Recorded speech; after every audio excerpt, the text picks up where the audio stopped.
Riley Solo is some young kid and he's been having a dig at me for a couple of weeks. You're in it for the cash, you're in it for this, you're in it for that. And then he must have been his big brother or something, jumped on it the other day with another pop at me. So the question was, the way I interpreted it, the question was, are you earning money off the back of the club? Which is a fair enough question, but also, say the way he's been on me, commenting on me YouTubes, I don't ever respond, it doesn't bother me, but you know, you're earning money at the club, you're in it for the money. Listen, I earn a very small amount of money. It's not off the back of the club, and the reason I said that to this young Riley boy the other week is people try and fail to do fan channels and do things to do with their club associated podcasts, whatever it may be, blogs. I earn money. The bottom line is I earn money because I'm good at what I do. If I wasn't any good at what I do, I'd be doing it, but I wouldn't be earning money. And that's what I meant by I wasn't being rude to the boy, I wasn't being disrespectful, but I earn a very small amount of money out of this. I couldn't do this if I didn't love the club. I wouldn't have the passion and the drive to keep doing it, because believe me, it's turning into a full-time job slowly. At the same time as what I'll say, I'm nowhere near Arsenal Fan TV. I've got 3,000 subscribers, and what I earn is probably nothing near what you thought I might be earning. But I do earn a small amount of it, and what I try and do is put that back into the channel and improve it with better guests, better cameras. Eventually, hopefully, the way you're probably thinking, why am I doing it at all? It's nice to earn a little bit of money out of it. It's nice to do the selfies and all that as well. It's all, I ain't gonna lie, it's all enjoyable. But ultimately, what I'm aiming to do is to get a job in a production company in the long term. And this is a platform for me and to show what I can do regarding something I absolutely love. Carol Porterfield has thrown a cat amongst the pigeons. Which players do we need to get rid of in the summer? Ooh, tough question. Tough question. Players we need to get rid of, I think Joe Martin will leave the club. I can't see Dave Rohrer as a future at the club.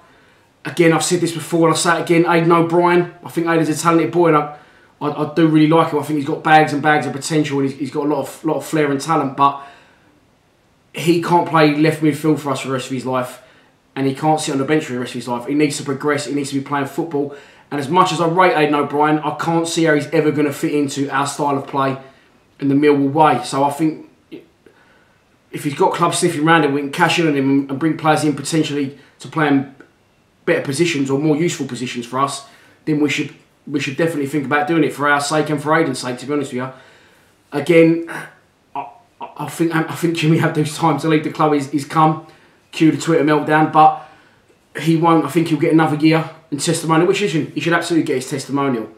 But maybe just give it to him a year early, because I think if we go up, you're going to have Jimmy Abdu, Callum Butcher, Ben Thompson and Sean Williams, 4 central midfielders, and 1, we're crying out for an attacking midfielder, and 2, we need a bit more talent than that if we're going to survive in the Championship. No disrespect to anyone in that 4, but I think a couple of them will be fine. I just think we need to that's a big area we need to strengthen. Ryan Barton, it's a good question. It's a nice easy question, no pressure. About the kits, what do I think our kit will be next year? Do I think it'll go back to the all blue or keep with the blue and white stripe? I was having a chat with Mini-Me and my mate the other day actually about it. I would like to see the kit stay the same. I really like the new kit. I think this year though, I think it was to commemorate the Dockers. I would expect it to go back to the blue and white. I'd like to see our away kit change from yellow as well. It's shit, that yellow kit, I don't like it at all.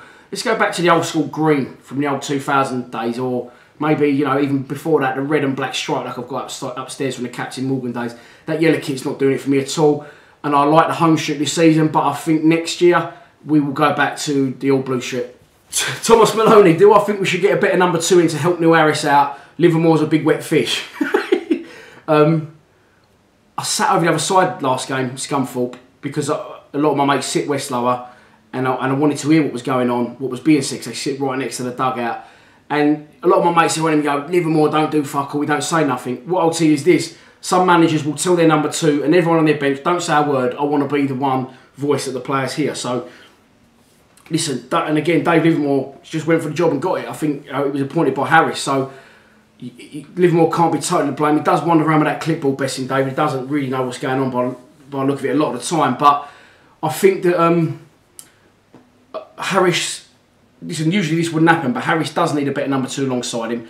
He is the right man for the job, but he needs to be a little bit more tactically astute and tactically aware. And I think bringing someone in, who that is, I haven't got a clue, I'll be honest with you. Some people are saying bring Kenny Jackett back, some people are saying Steve Coppell.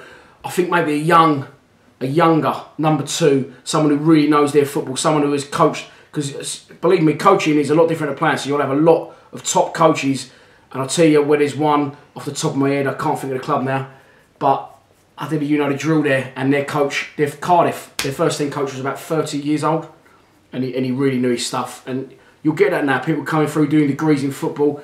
I think we need a young tactician to come in and help Harris out and guide us back towards the Championship. See, honestly, there's been so many questions. I've covered a lot of them.